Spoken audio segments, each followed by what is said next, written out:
بہن نے کہا کسی خاتون نے 7 سال پہلے 30 روزے چھوڑ دیے تھے، پھر خاتون نے فدیہ بھی ادا کر دیا، اب صحیح ہو گئی ہیں۔ اب جب صحیح ہو گئی ہیں تو فدیہ ادا کرنے کے باوجود اگر کوئی مریض صحیح ہو جائے تو پھر اس کو وہ روزے ادا کرنے ہوں گے، یعنی روزے قضا کرنے ہوں گے، بالکل ٹھیک ہے، رکھنے ہوں گے۔ بالکل ٹھیک۔ دوسرا یہ کہ ڈرائیو کرتی ہیں تو نوافل کی منت مانگنا صحیح ہے؟ ظاہر ہے کہ اس طرح بار بار منت ماننا اور پھر اس کے بعد اسے پورا ہونے میں مشکل، یعنی بعض اوقات پورا کرنے میں مشکل ہوتی ہے، لیکن بہرحال اگر ڈرائیو کرتے ہوئے آپ اس لیے منت مانتی ہیں کہ جی میں واپس خیریت کے ساتھ آ جاؤں، اپنے گھر واپس آ جاؤں، تو بہرحال کوئی حرج نہیں ہے، اسے پورا کرنا چاہیے، لیکن بار بار اس طرح مناسب نہیں ہوتا۔ مانگنا آپ کا صحیح ہے، اگر آپ منت مانتی ہیں صحیح ہے، لیکن بار بار اس طرح شریعت نے اسے محمود قرار نہیں دیا ہے۔ اچھا ٹھیک ہے، بالکل ٹھیک۔ اور بہتر یہ کہ آپ آیت الکرسی وغیرہ پڑھ لیں کہ جو آپ کی حفاظت اللہ رب العالمین کی فرشتے کریں، کہ صبح ایک مرتبہ آیت الکرسی پڑھ لی جائے تو شام کو پڑھ لی جائے تو صبح تک اللہ تعالیٰ کے فرشتوں کے حصار میں بندہ آ جاتا ہے، حدیث پاک میں ایسا ہی۔ اس کے بعد جو ہے وہ بھائی نے کہا کہ ہم نماز کے لیے جاتے ہیں، پرفیوم یوز کرتے ہیں۔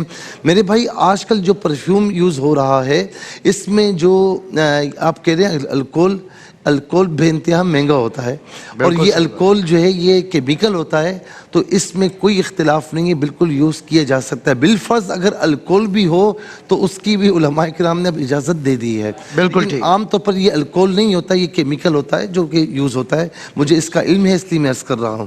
بہن نے کہا کہ ہاسپٹل یا ہوٹل میں ہم جاتے ہیں تو صاف فرش پر نماز ادا کر سکتے ہیں؟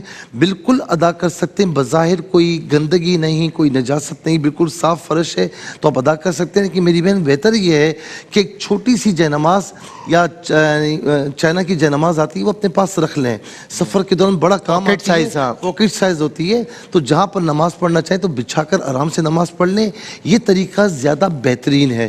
کیونکہ بظاہر زمین صاف بھی ہے لیکن لوگ چلتے پھرتے ہیں، اس لیے بہتر یہ کہ آپ کے پاس جے نماز ہونی چاہیے، لیکن صاف فرش پر زمین پر نماز آپ کی بلا کراہیت ہو جائے گی۔ اس کے بعد کہا کہ مکان بناتے ہی بڑا عجیب و غریب سوال ہے کہ اوپر والی منزل میں ہم ہوتے ہیں، نیچے قرآن خوانی کروا رہے ہوتے ہیں، تو یہ بے ادبی نہیں ہوتی؟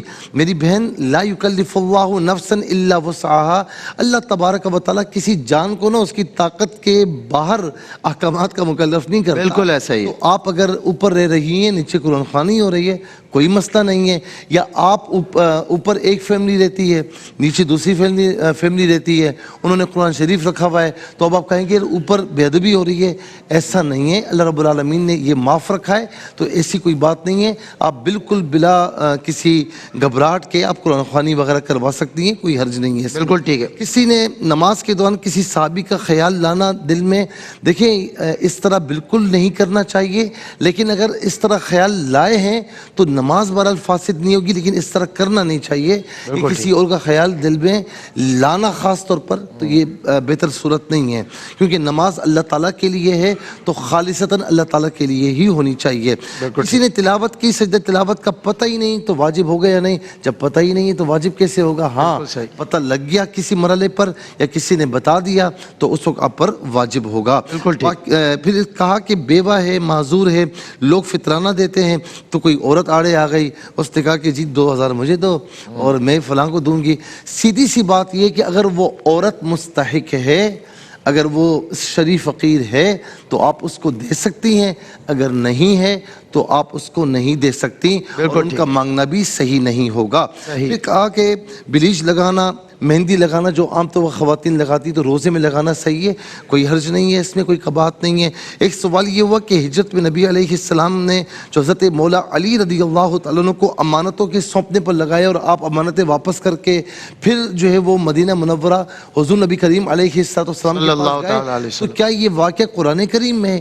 یہ واقعہ قرآن کریم میں نہیں ہے، یہ سیرت کی کتابوں میں مل جائے گا آپ کو، سیرت النبی میں، اور اسی طریقے سے احادیث کریمہ میں یہ واقعہ آپ کو مل جائے گا، صحیح احادیث سے ثابت ہے۔